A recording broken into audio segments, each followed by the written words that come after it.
One, I'm ready. All right, we are back with another off-season edition of the Lex, Pinz, and Pete show. Tonight we've got Andy from Rate My League on for the half hour. Andy will be joining us shortly to discuss Rate My League's Friends Who Gamble League report. He'll tell us a little more about what Rate My League does and how we can use them and the tools that they've created to better ourselves as fantasy players, specifically Dynasty. With that, we'll also have some good old-fashioned fantasy discussions. But first, as always, a word from our sponsor. The Lex, Pinz, and Pete show is brought to you by Sundog Multimedia. That's at Sundog_multimedia on Instagram. Give them a follow at Sundog, SUNDOG _multi, MULTI media, MEDIA on Instagram. Sundog is an online communication social media company. What started as a personal tool has since evolved to something much bigger, allowing users to communicate, research, and discover things that impact one's lives and daily decisions. Sundog will collaborate with you to build and execute a modern yet nimble social media strategy by utilizing innovative and traditional media principles. And one more thing, Sundog Multimedia is also a proud supporter of the Stop Soldier Suicide Foundation. Our next sponsor is Easy Peasy Moving and Service. Brains, brawn, and true professionalism. That's Easy Peasy. Moving, muscle for hire, assembly, errands, you name it, they will do it. Easy Peasy is a multi-service team. That's Easy Peasy. If you need something, just ask. All right.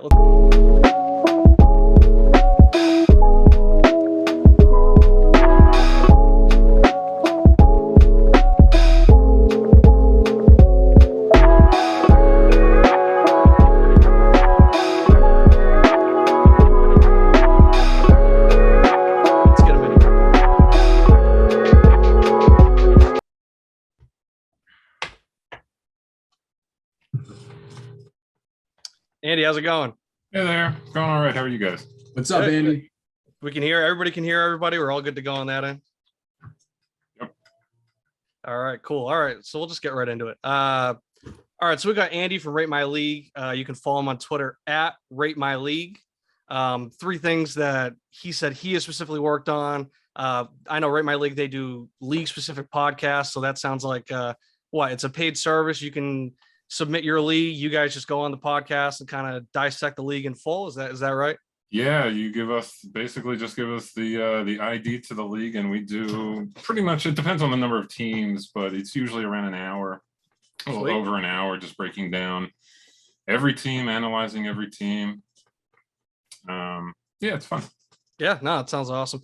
And I mean, that's kind of what we do with our league on a weekly basis. More so during the regular season. In the off season, we take some weeks off and we just kind of pick it up whenever things get hot. But yeah, that's kind of how we started our show. We just figured, we're 12 friends. We just like to kind of have fun, make videos. Yeah, I mean, that's how, the whole thing for me started with, my home Dynasty League started in 2002, believe it or not. And, I would write articles for my league from day one. And then at some point, it's like, we should do a podcast for our league. And then it was like, I should be doing podcasts for everybody's league, because what better than like listening to about yourself? So yeah, you're pretty much describing what these first 2 years have been for our league. So we're going into League 3 now. And yeah, we've got a website. We've started, every week during the season we record and then we upload to YouTube. And, it's fun. I mean, we only get maybe 20, 25 views on a really good episode, but it's pretty sweet. That's cool. So besides that, you also do, it looks like you had a Discord and a Slack bot, and then you also do free automated league power ranking reports, which is what we have you on to talk about today. But before we kind of get into our league specific report, could you kind of dive a little more into what exactly comes with these league reports that we have? Like what goes into them? Yeah. So I guess to kind of give you a starting point, what exactly, I know that you have like the RML scores. What goes into those RML scores? Like what helps you arrive at a specific number for each team? Right. So every team gets broken down into a score out of 10. That's how we kind of rank the teams. That score comes from three main things. One is the total redraft value. Well, one is the redraft value, which is broken into total redraft value and then projected starter redraft value. So we kind of try to pick out, teams that maybe have good depth versus maybe having weaker starter situation, or the teams that are maybe a little more top heavy that have, those studs in the starting lineup, but the depth isn't there, or even like the secondary starters aren't quite as good. And then obviously the dynasty value gets some of that team score. And then the last part is future draft capital, which I was really excited this year to build in dynamic future draft capital evaluation. So the value of the picks, I actually have them listed there in like dollar form, but the value of a future pick is impacted by the redraft strength of the franchise that the pick is coming from. So if you are a really bad redraft team, your picks are more valuable. And of course, vice versa. If you're a really good redraft team, your picks are going to be less valuable. So that impacts both your own picks like that you have, plus it also is going to impact like incoming picks. So it kind of goes to show you those, I call them the golden ticket picks, like those picks that are incoming that have been traded from a team that's not very good in redraft. Those are golden tickets. So, and then all that gets boiled down. There's a very small, just to keep things spicy and interesting, we have the Rate My League staff, which is me plus my co-host, plus we have a couple others, which has a very, like, it's a tiebreaker basically. So if I don't like your team, it might knock off like a half a percentage point or something. It's not going to have a major impact, because as much as I think I'm brilliant, I do think that consensus value is probably more accurate. So, So that's kind of what I was wondering, is kind of how are things weighted, right? So you kind of touched on it there with your personal opinion, because I noticed some of the helmet stickers, right? Like you had the Great Minds Think Alike, and that was what you guys were most unanimous on, and then there was lowest rated versus consensus. So where do you guys kind of pull those rankings from? Would you say there's way more weight on the consensus rankings are largely from Fantasy Pros. I think that's a better for this purpose, for power ranking a league. I think Fantasy Pros is a better approach than, say, Keep Trade Cut or whatever that other one. I think that one is a little bit more hype driven, and I think it's a little bit more skewed towards draft picks plus, the rookies plus whoever the hype guy is. Sorry, I'm getting over a non-COVID illness. I'm questionable with a non-COVID illness. So I use Fantasy Pros for most of the consensus redraft and dynasty rankings, because I think it's a good sort of like middle of the road approach. Yeah, and I agree with that, because I've always been pretty against Keep Trade Cut. I've started using it more often. And I don't want to come off as super sorry to cut you off. Like, I don't want to come off as super negative about Keep Trade Cut. I think it's a useful tool, and I like it. And I definitely go to it when I'm thinking about trades. Like, I want to know what like the sort of like that aspect of the dynasty community is thinking.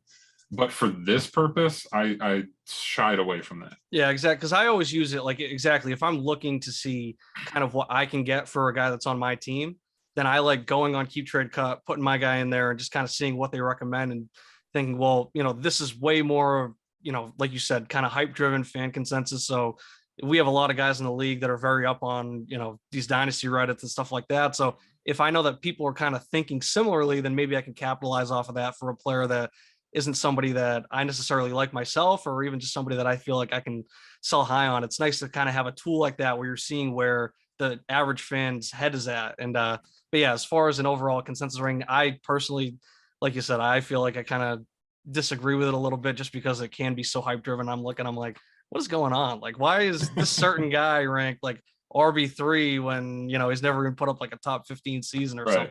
And sometimes that turns out to be, like Justin Jefferson has one good game and he shoots up really high, and you're like, come on, he had one good game.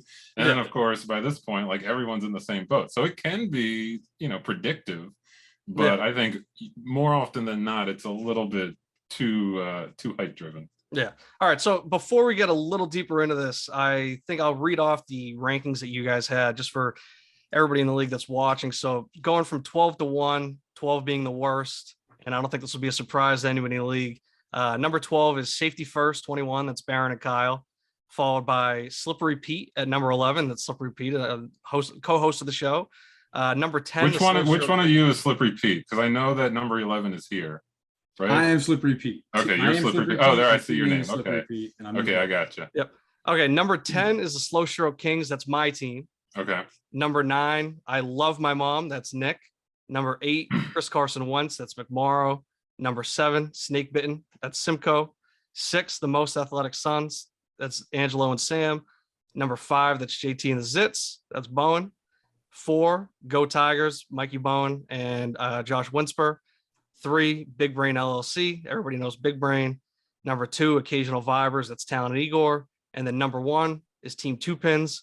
That's our friend Joe. And then Two Pins, George, as you can see on the show, that's his team as well. And they are the current reigning champs of our league.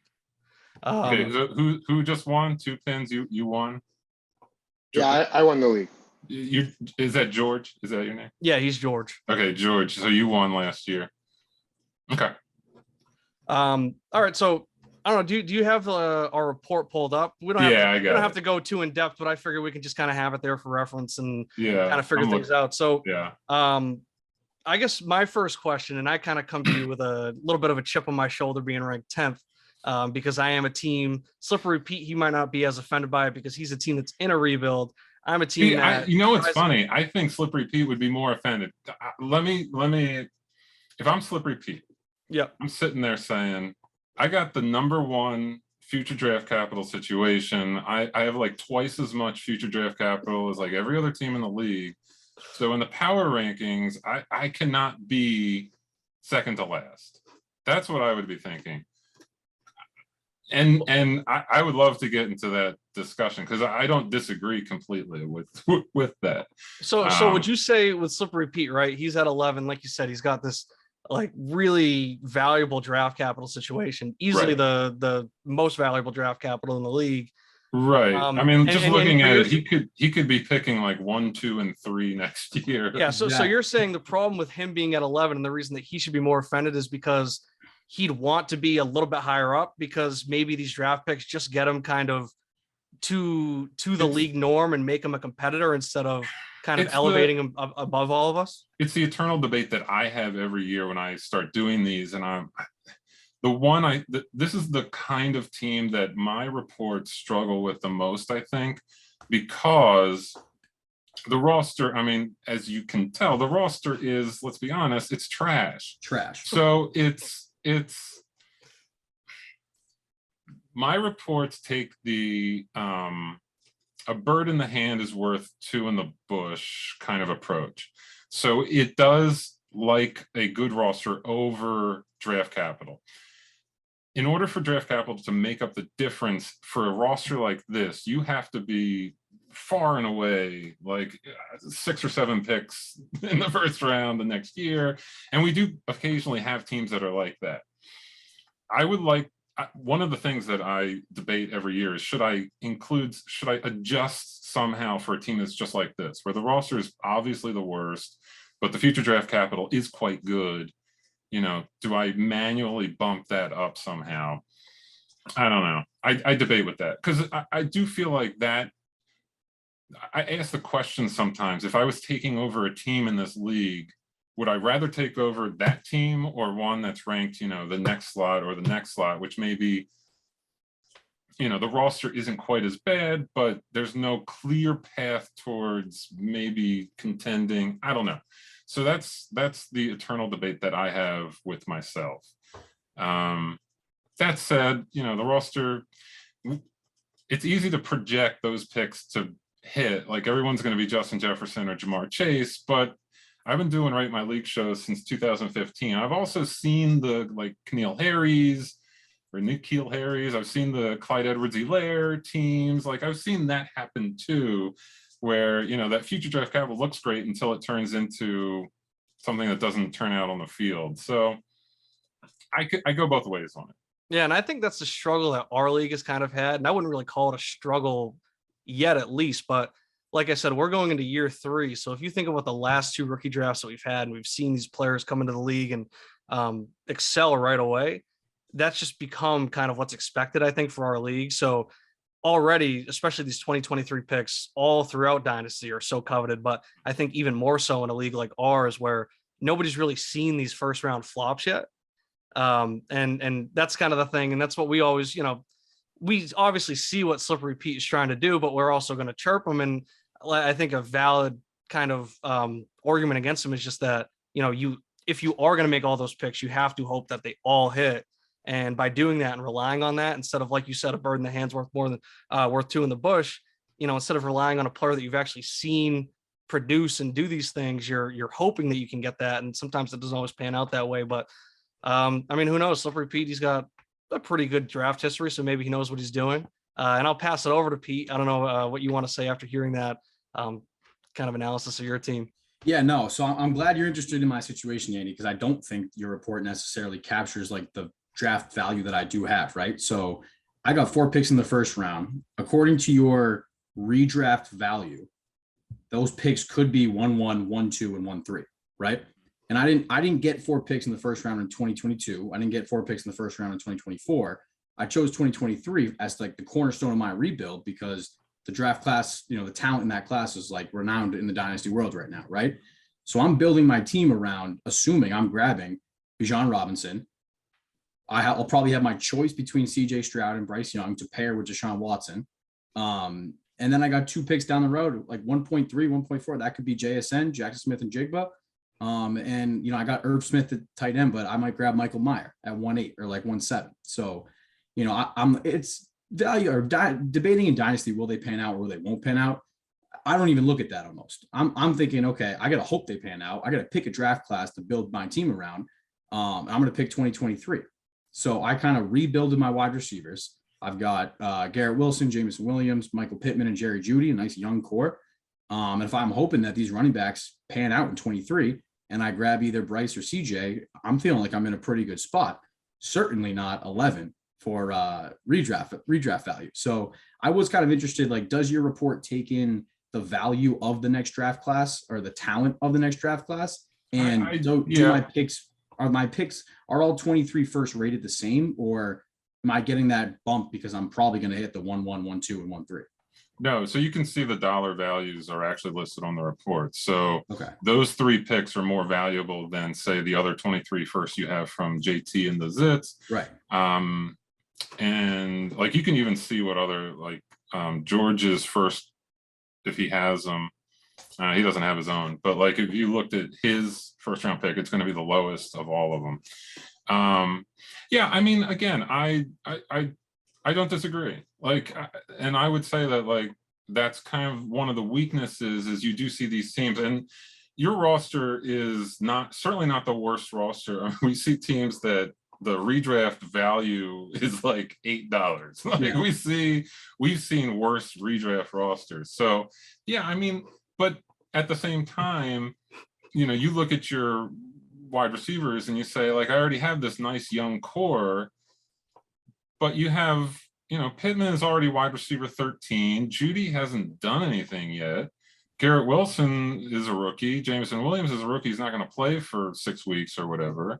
So if I had your team, I would be saying the same exact thing. I was like, how can you not? I have Rashad Bateman on my team. He's going to be amazing. But we haven't seen it yet. And when he's your guy, and you feel very strongly about it. And when he's not your guy, you can take my, I don't know if you like Rashad Bateman, but someone like that, you may not feel as strongly about because he's not your guy. So I try to keep it. I see where you're coming from. I do. And I don't entirely disagree, except for power ranking a league. I think you do get into situations because what becomes my issue is you'll see a team that's sort of 8th or let's say 7th or 8th. And if I up the percentage that the weight of draft picks, then because maybe they have an extra first round pick, suddenly they're shooting up to 3rd in the power rankings. And you're like, that doesn't really make sense because I have one extra pick because this league doesn't have a lot of trading. Right. So it's definitely a balancing act. And I do agree. I have sympathy for that ranking. I don't know if I can say the same for Kiernan. Yeah, so I think it's appropriate to kind of move on to my team as well, because I kind of take I'm taking a much different approach from Slippery Pete, where I'm going with the zero RB strategy. I'm going with the zero draft pick strategy. I see. So how much do you think? How much would you say my lack of draft picks affects my ranking? Like if I were to just have a league average ranking in draft capital, would that bump me up significantly, or would I still be sitting around 10? Well, you would no, it would bump you up. I mean, it would be different. I mean, it's tough to say just because it can get a little. Yeah. The team scores are also like I really need to put like some kind of thing at the end that shows sort of like tiers in the league. But you probably would move up to 8, maybe 7, because when you look at the things that end up doing the most to the ranking is like 8th in total redraft value, 8th in starter redraft value, and 9th in dynasty value. So, if you took the draft capital out, you're probably going to end up like 8th, maybe 7th. Yeah, and that's just what I find interesting, right? Because whether it's from you guys or we've got buddies at Dynasty GM, so we've gotten their league rankings as well. And I forget what other websites there are. I remember there was somebody that used to be on our league. He pulled up another one, and it's like no matter where we go and what year and what roster I have, I just always end up kind of in that 10th range. And I see you went 9 and 5 last year. So yeah, but then when like you look at it, right? In our 2 years, I've been in the playoffs. That's top 6. I was looking the other day. I'm 4th overall in scoring in our 2 years. So it's like, why is it that my team is definitely overperforming compared to kind of these reports that are always ranking me, like I said, in that back half and kind of final 4th of the league? Well, I mean, based on the last couple of years, it's hard to overstate how important Travis Kelce is. And I'm assuming you had Travis Kelce both years. No, I actually just got him. You just got him. I see that. The key additions. See, it's hard to tell. I do have the key additions and subtractions here. So like, I mean, one thing is your team's different than it was. Cause I mean, I'm seeing a lot of major additions and subtractions from this team. Obviously, if you had Connor last year, then he's a guy that came out. Where was James Conner ranked last year? Was overall, he in the top? I think he was RB5. Yeah. No. I mean, like preseason consensus ranking for James Conner. He was like 25. Oh yeah, he was way low. Was he? Yeah, I was gonna say, was he even in the top 30? Like, yeah. So part of the reason is if it's only been 2 years, like, yeah, you're gonna get random. James Conner scored 18 touchdowns last year. He's running back 5. Like, I didn't see anyone predicting that. So, So. I mean, stuff like that happens. It happens every year, and that's what makes it fun. Exactly. If your consensus ranking was where you finished every year, then we would all be like, all right, what's the point of this? Yeah, and that's the problem we run into with real sports, right? Is so many people want the games played on paper, and they say, oh, the best team didn't win, the best team, all this, and it's like, that's why you play. And and injuries happen, and if your team happens to, I mean, that's a crazy part about fantasy football. You could have a league average team, and if you just stay healthy, you just get lucky. You're like the only team in the league that stays healthy, and it's like week 12 or 13, you're sneaking into the playoffs. Now you're the only healthy team. Everyone else is starting like Miami's 3rd string running back in the playoffs when it looked like they had this star-studded running back duo. I can't tell you how many times we do shows where we go back and we see like, oh, this team won because Samcon Gatto went crazy in week 15. You're like, well, who was talking about him in the preseason? So yeah, I once won a league. This was years and years ago. I once won a league though, because I started Jordan Todman on the Jaguars. I started him in the final week in the championship. He went off for like 26 points. And it's stuff like that. And I only played him because he went to Dartmouth High School right down the street from us. And, he was getting a spot start for the week. And, sure enough, I ended up winning the league because of him. And, that's always the thing. And I always get, it's my team, so I get defensive of it. And I'm always like, what the hell? I can't find a single league rater that thinks highly of my team. But then, I go out and I end up having a pretty good season. So I guess at some point, I guess I just got to be happy with the real results. And, I'm still trying to get over that first round hump, but hopefully Travis Kelce can get me past that. Well, if anything, I need to start scoping out who you have on your, like, maybe this is the year for Russell Gage. You have Russell Gage, and now he's going to be starting for Chris Godwin. And because he's on your team, he's going to be the lucky key. Yeah, and, So- and here's the thing with my team too, and this is something that definitely cannot just show up in these reports. But what I've kind of done is, I mean, I've definitely kind of claimed the no draft pick strategy as like my key thing, and I think more people are kind of starting to catch on to it. Because what I've done the last couple of years is I've kind of just said, screw these picks.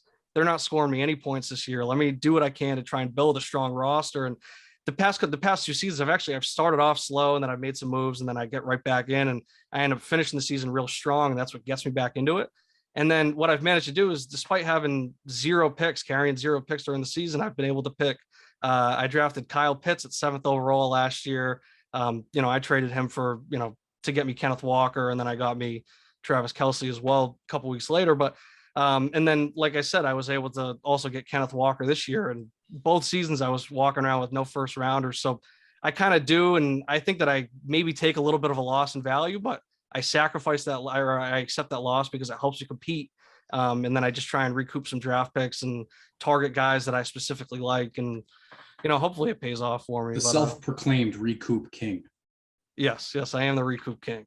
Yeah, I mean, and that it definitely depends on the league. It definitely depends on a lot of factors, but there could come a point where that does sort of, you have to pay the piper. Yeah, And I am looking looking at strategy. looking at a fairly old wide receiver group here that if Russell Gage doesn't hit, like there's a chance this wide receiver group just completely falls apart on you.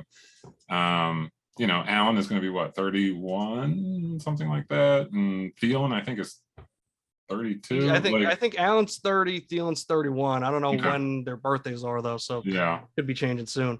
So like that's, I mean, if I was doing a Rate My League show and I was talking about your team, I would definitely be commenting things like, the quarterback situation has a chance, but you could also be looking at like 2 guys who, well, I mean, Tua, I don't know how long Tua's leash is if he struggles this year. Yeah. So like, when you look at both sides, like I can see disaster for this team happening, but yeah, like with Travis Kelce there and Mike Evans, and I mean, if Swift breaks out, I really like Kenneth Walker, so I'm with you with him being the number 2 pick. Like I'm okay with that, except for the fact that wide receiver age does scare me. But yeah, like I could see this team going 9-5. It wouldn't be shocking. It's just long term, I would have pretty big worries. Yeah, Andy, and think it's I funny feel you that bring too. up Tua because the most heated debate the show has ever seen is Kenny Pickett on the Steelers versus Tua on the Dolphins in their current situations. The most heated debate the show has ever seen. That was not what the debate was. The debate was Malik Willis on the Steelers in theory versus Tua Tagovailoa on the Dolphins right now. And the correct answer was Tua Tagovailoa because it's the same reason that when we're talking about draft picks, right? Like people who play in the NFL are more valuable than people who have never played in the NFL, no matter how talented they are. Even if you took like a CJ Stroud or a Bryce Young, like basically every single quarterback besides like the bottom 31, 29 to 32 are more valuable than those players right now because it's very, very difficult to play in the NFL. And so, no matter how highly touted they are, if there's somebody who has started games and won games in the NFL, they're always going to be more valuable than somebody who has never played down in the NFL, even if they played at the highest tier program. Yeah, and I mean, how many quarterbacks do we see that come into the league? We just saw Trevor Lawrence come in, and I mean, I know his situation was bad, but he definitely did not. We can't sit here and say Trevor Lawrence is definitely a hit at this point. So yeah, I'm with you. Yeah, and that was just always my problem with Tua, was that he just seemed to be the target of people who were like, "Oh, he stinks. He can't do this. He can't do that." It's like, what about like the 10 other quarterbacks around him that you could say the same thing about? Why is nobody talking about them? But He does people seem to attract a certain. Yeah, he does attract that. Yeah, he's like a vitriol. hot rod for these comments and these debates. But yeah, I guess my final comments on my team, then we'll move on, is pretty much I totally see what you're saying, especially about my wide receiver age. These are guys like, I think Keenan Allen's a guy that can age well. I think his game can age well. Adam Thielen's a guy I've kind of just accepted will retire on my team. And I'm kind of cool with that, especially I kind of like this new system he's going to be in. We've seen the new coach is coming from LA. We've seen them succeed with multiple receivers. And, Thielen's been so strong in Minnesota. I mean, he was top 10 until he hurt his ankle last year. And, just his red zone presence, I really like that a lot. And Mike Evans just one of my favorite players. So he's staying on my team forever. But and then the rest, I don't know. I'm just hoping on guys like Nico Collins and Jalen Tolbert to be hits. And if they're not, then I got to figure something out. But I like Tolbert. Like Tolbert's a good. Where'd you get Tolbert? 3.06. So I think he's a good. I think that's a great value, and I like the pick. But yeah, I mean, it's still like a rookie pick in fantasy that's going at 3.06. So it's like anything you get is great. Yeah. All right, we'll get to Georgia's team, but we'll make one more quick stop before we get there because this is a team I want to get your opinion on. Number 3, Big Brain LLC. So this is a really kind of controversial team. They're kind of the villains in our league because they were so strong out of the gate. Big Brain and then Chris Carson Wentz were 2 teams that I felt did our startup draft with redraft in mind and kind of took just the best players available. So both teams put up historic numbers year one.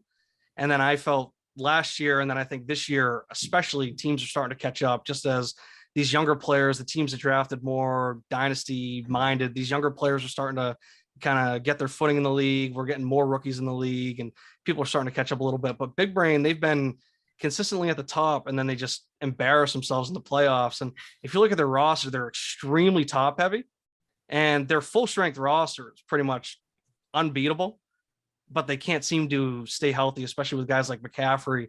And then their bench is just horrible. So once they have to dip into the bench, they start struggling. What do you think about this team though, Big Brain LLC?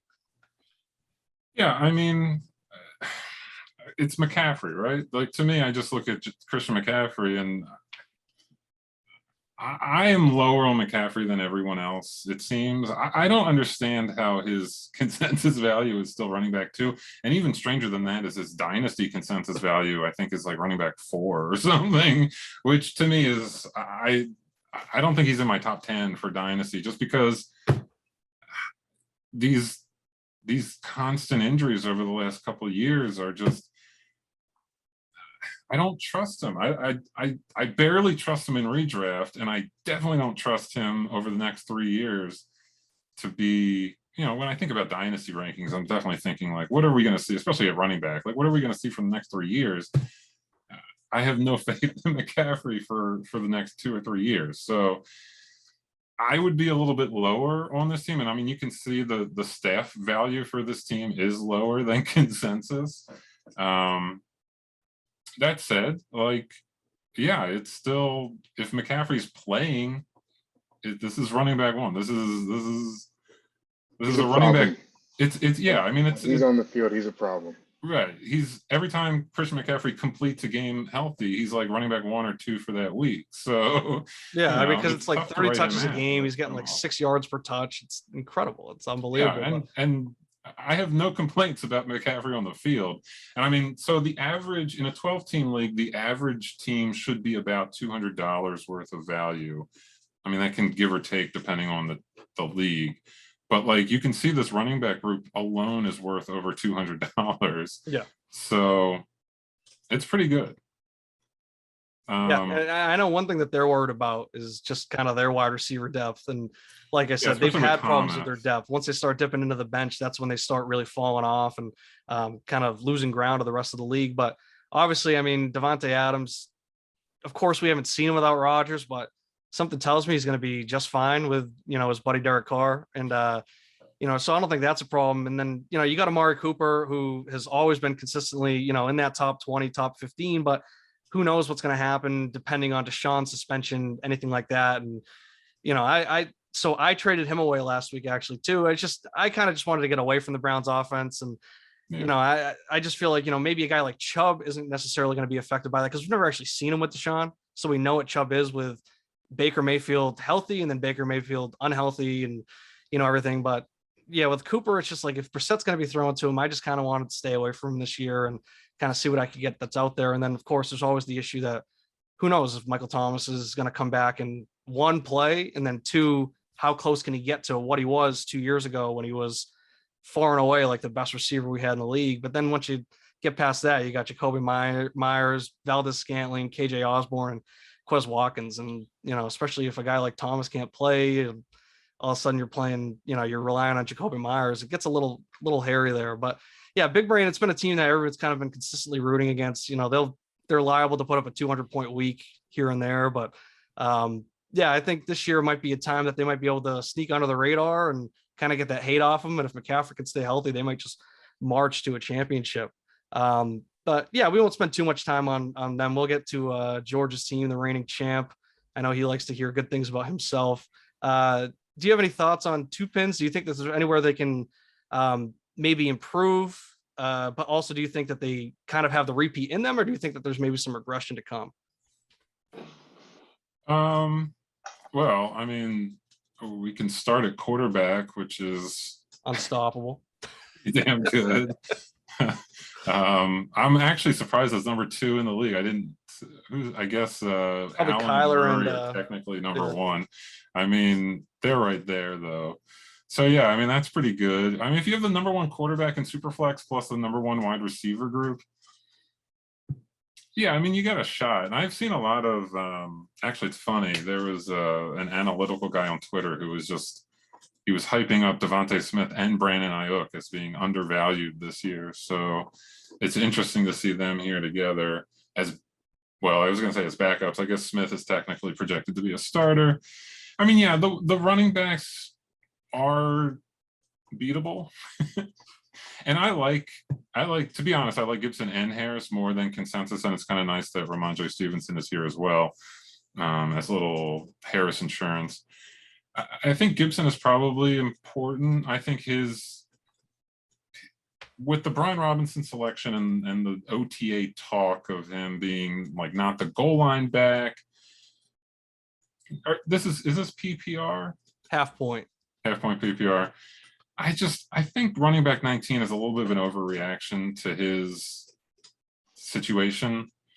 And I mean, he's still on the field so much, and it's Brian Robinson. Like, I'm just not, I guess I'm in the I'll wait and see approach with Brian Robinson. I know they brought back McKissick, which annoyed the hell out of me. Yeah, the thing with Gibson that I kind of don't understand is that I think that there could be some legitimacy to Gibson and Robinson kind of being like Robinson kind of being like the thumper in the backfield and kind of taking those heavy hits. But I don't know why everybody's just kind of saying like McKissick's going to come in. And I know that he was the receiving back last year when Gibson was kind of working as the first and second down guy. But I don't know why everybody's just saying like, oh yeah, McKissick's going to get those receptions, and that, like, where does that leave Gibson? It's like Gibson's still very talented, and I don't think that they're just going to phase him out of the offense. He's done nothing to actually do like kind of earn that, like, right, like to earn getting phased out and not getting these touches. Like, I think one of the things I think the biggest thing for Washington might just be the he's been dealing with a lot of just like nagging injuries over his career, and I drafted him in 2 of my leagues, so I've had him in 2 of my dynasty leagues for his whole career, and he definitely gets banged up. He's had a lot of foot problems. So maybe I feel like maybe they're just trying to be cautious with him. Yeah. And it might be one of those things like early in the season, they kind of try to mix it up a little bit more. But then when they get into the nitty gritty of, going for maybe a playoff spot, if they can.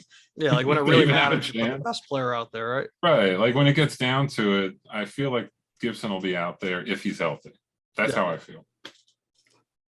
Right. Kittle's good. Yeah. Again, like he's a baller. All right, so just to kind of wrap it up, I got a couple questions. So we were talking about undervalued, overvalued people. Do you have one guy that you can think of that is? I kind of wrote this question just having the Dynasty Reddit in mind, but a guy that you think is consistently undervalued. We'll start with undervalued. There's 2 wide receivers that their rankings shock me, and it's Hunter Renfrow and Christian Kirk. Mm-hmm. Hunter Renfrow, I know they brought in Devontae Adams, and I know that Waller wasn't healthy last year, but Renfrow had over 100 receptions.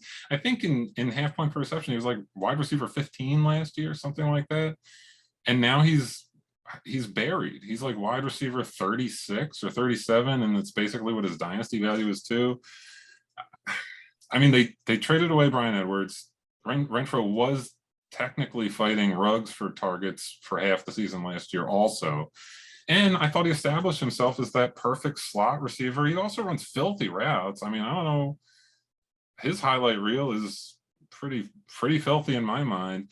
I just think, I don't know. He's one of those guys who doesn't look like, you like see pictures of him and you're like, he's a wide receiver. Yeah, he's been bald since he was at Clemson. So right. I think that plays a role. It's like the Moneyball scene where like if a guy looks funny and he gets devalued for it. Yeah, the thing I like about Renfro is like I feel like he's especially in this new offense, I think he's just more of like a floor guy. So it's like, maybe he's not gonna have the upside that he might have had last year, but I think that he's still gonna get those targets, and he's shown that he can handle those targets and catch them and get his yardage and everything. And maybe he's not putting up 20-point weeks, but if you can consistently get 10 to 12 points out of him and you can rely on that to be the case. And like, I'm not saying put him as like wide receiver 15. I'm just saying like wide receiver 25. Like I just think he's consistently ranked 10 spots lower than he should be. Yeah. And Kirk's sort of the same thing, but just less in dynasty. Thinking about like just for redraft, I just feel like with the contract, he's the guy. He's going to get the targets, especially in half point per reception or point per reception, and he's been good. Another guy who like gonna follow the money, right? It's right, like to a degree, but also the fact that he's been pretty decent in his own right. And another guy who I wouldn't say like, I'm not saying he's going to be top 10, but as like a borderline top 25 guy, and I think right now he's like wide receiver 42 or something. Like I know in redraft I'm going to end up with a ton of Renfro and Kirk. I can already tell. Yeah, but I agree with you though, because it's like he's now the wide receiver 1 in Jacksonville.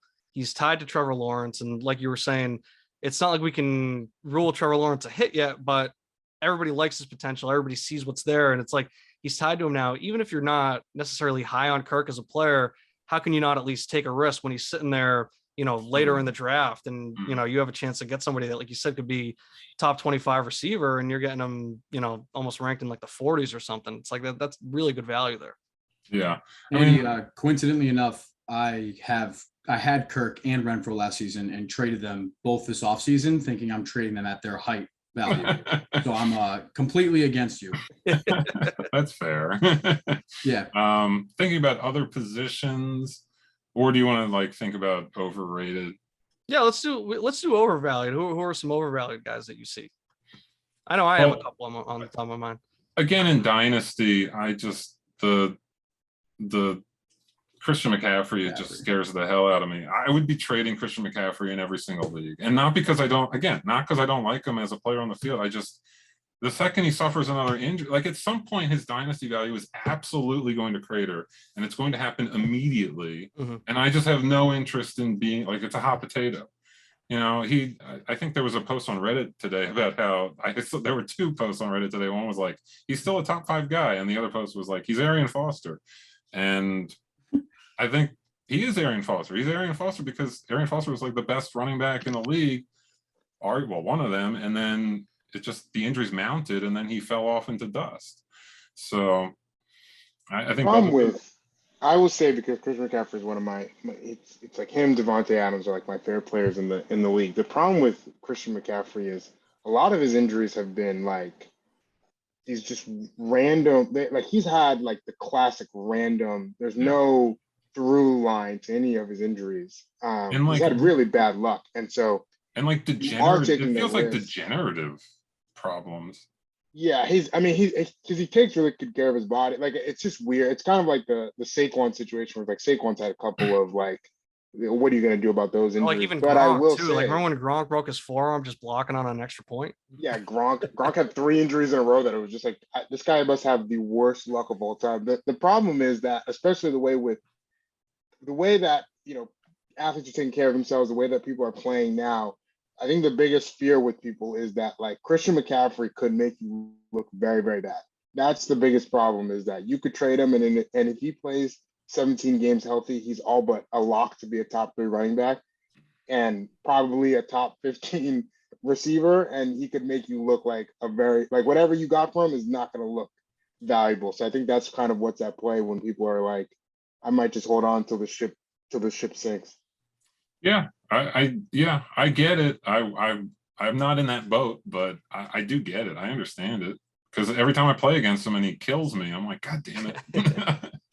All right, so here's some guys. I'll start with one that I think is maybe overvalued, but I just wanted to get your knee-jerk reaction to a few guys, and we'll just end it on this. I'll start with my favorite, Gabe Davis. What do you think of Gabe Davis?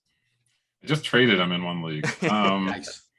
I'm very aware of the Twitter battles. I don't know if you're on fantasy football Twitter all that much, but he's a dividing line between the analytics and sort of the, I guess, the film community, or sort of that non-analytical community. I would come out a little bit behind consensus on Gabe. Yeah, I mean, he's a guy, like, people are just so laser focused on that one game against the Chiefs. And I think what's so funny about it is that it didn't even count for any fantasy points. It was in the playoffs.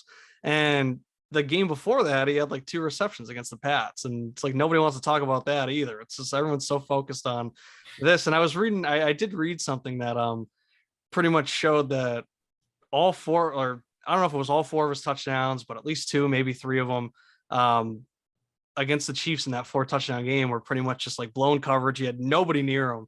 And it wasn't that he ran like some insane route or that he caught a ball and shook somebody. It's just that, yeah, like one guy jumped this way, another guy jumped this way. All of a sudden, Gabe Davis like, oh, there's nobody in front of me. And, he kind of just got blessed with those, and everybody just wanted to crown him. And I do think that when I put him in the overvalued, I kind of had people in my mind that are on Reddit talking about him as like this, like top 10, top 5 future dynasty guy. And I don't think that that's necessarily the consensus, even if you're like, even like the more people that are high on him, I think the more rational people would still say it's like, all right, there's still Diggs in that receiving core. It's always going to be Diggs until it's not.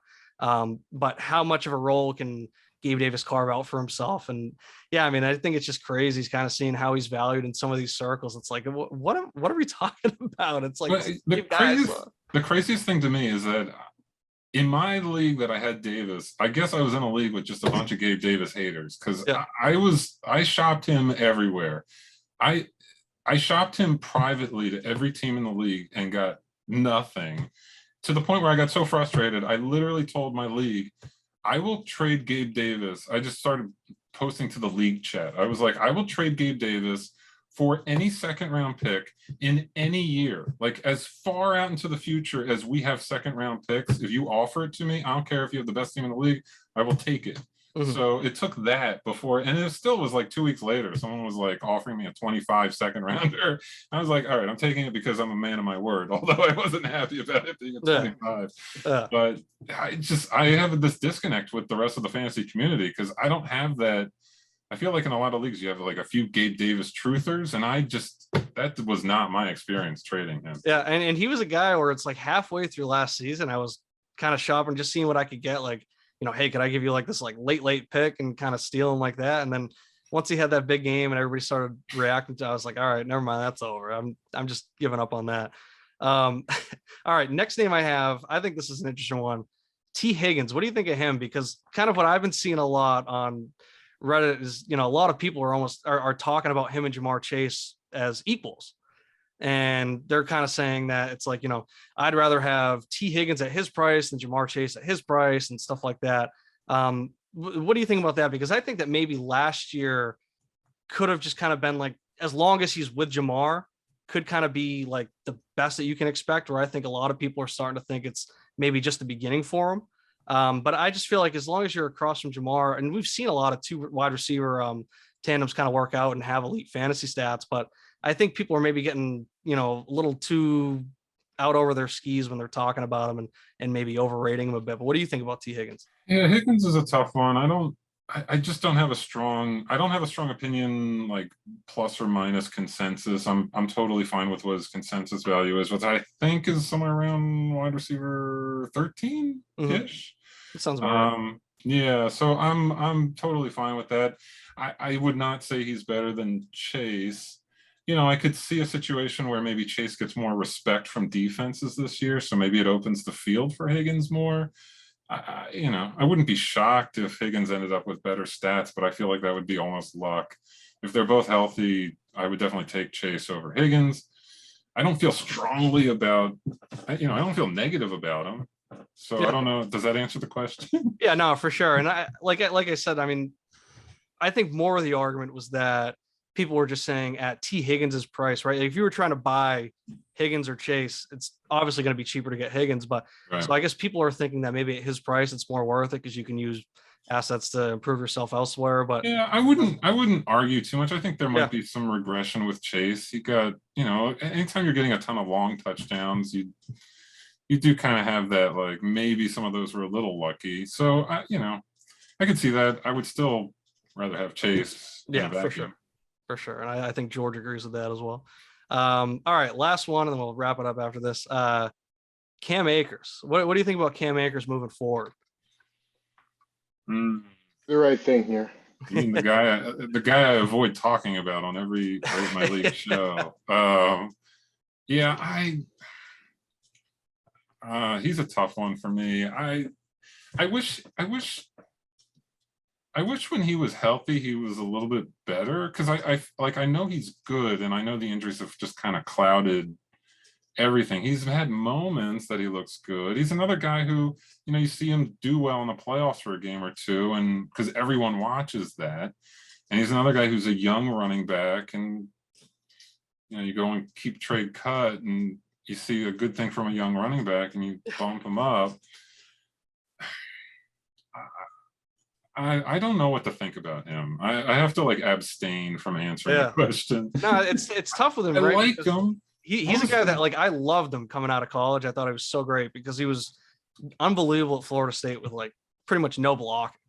And then he goes to the Rams. It's that's unbelievable. He's in, awesome offense, all that stuff. And then obviously, he tears the Achilles. And I think that, of course, the fact that he's already back is promising, but I think people were so excited that he was back that they were overlooking exactly how poorly he was playing. Yeah, I was he putting up didn't- less than 2 yards per carry, I think. Was it 2 years ago in the playoffs? He looked like it was the next unbelievable. coming. Yeah. And so it's I think it is tough, right? Because like you said, he's young. He was good before the Achilles tear. And I think the fact that he's already back, maybe, I don't know if a quick recovery is necessarily a fantastic thing, but the fact that he's back and we see him on the field and getting touches and everything. I know if he's on your fantasy team, you weren't happy to see him in the playoffs. Yeah. If he's on your dynasty team, you're like, sit him out, rest a little bit more. We don't. Yeah, exactly. Because it's you almost feel like you have to start him, and then you're like, why did I do that? I knew he wasn't going to do good. But yeah, I mean, it's tough. But I mean, I think it'll be interesting to see because now we're seeing this rise in Achilles recovery, right? With Kevin Durant coming back, and that used to be a career ender in the NBA and the NFL, and then Kevin Durant comes back and he's playing like an MVP again.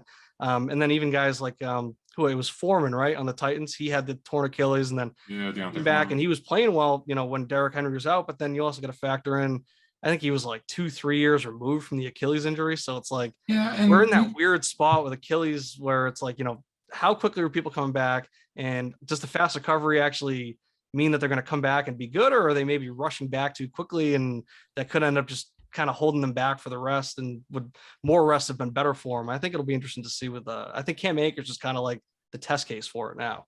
Yeah, it'll be interesting to see.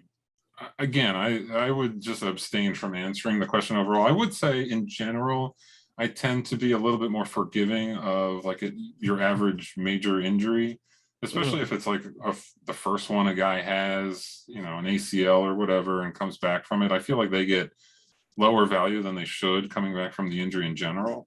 But yeah, I mean, Akers has had multiple injuries now, and I don't know. If I had him, I would be very excited, probably, and think his value is terrible. And if I don't really have him anywhere, so I'm okay with his ranking, I guess. But he's a very tough one for me, especially because the Rams' offense has been, it's not running back focused anyway. And then whoever they throw back there seems to put up very similar numbers to me. Yeah, Henderson was kind of nobody really wanted him going into last year, and then he got that starting job with Akers out, and he was great. And he was fine. And then Sony Michel came in, and he was fine. And I don't know, were they any worse or better than Cam Akers? I don't know. It's just a weird team and situation. Yeah. All All right, George, Pete, you guys got any closing comments, questions? I'm just glad Okay, George guys. didn't. I was just glad George didn't complain about his Rate My League ranking. At least one of you guys is happy. Well, George would. If you had him ranked second, George would be complaining. But I would. I guess now that would, he's yeah, a if I reigning was champ, he'd second, have I would've been. some ground to stand on. But Andy, I need I that did. nobody believes in us. I need that nobody believes in us. Hype train going, and so I actually would have appreciated a second You need place some. ranking. You need some bulletin board material. Yeah, I've been. Pete, you got something? Yeah, Andy, I did want to say, obviously, there's some controversy. I have my ranking. Kieran had with his ranking, the Slow Stroke Kings. He's a recoup king. I am the cornerstone of the 23 draft class rebuild. I'm going to leave it up to you. Most likely to win a championship in the next 5 years. Slippery Pete or the Slow Stroke Kings? I mean, I think isn't that obvious? Like Pete's ceiling is so much higher in general, isn't it? I mean, I'm not like Pete. You're the high ceiling, low floor team. Like you could easily go like 0-14 next year, but you could also hit on everything and be a playoff team next year and a title team in 2 years. Like I've seen it happen. All I'll say about the next 5 years, hypothetical, I got a head start because Pete's not going to win it this year, and Probably not. I've been competing, so I kind of like my odds there. But all right, we'll wrap it up there. So, Andy, How dare you, Pete? You made me be the bad guy. I mean, I just wanted to document it that a unbiased third party is in my corner on the rebuild because no one else is. So that was like a soft in your corner. You just said you had a high ceiling. he said, "Isn't it obvious?" He also said you could go winless next year. So, all right, Andy, thank you for coming on. That's Andy from Rate My League. You can follow him on Twitter at Rate My League. Yeah, thank you. And I hope we can stay in contact, maybe have you on sometime in the future again. All right, sounds good. I'm eager to see what happens with your league. Yeah, and I'll get this up on YouTube. I'll post it on our website, and I'll send you the link so you can check everything out, see how it comes out. All right, cool. Yep. All right. Thank you for coming on. See you guys. Man, thank you.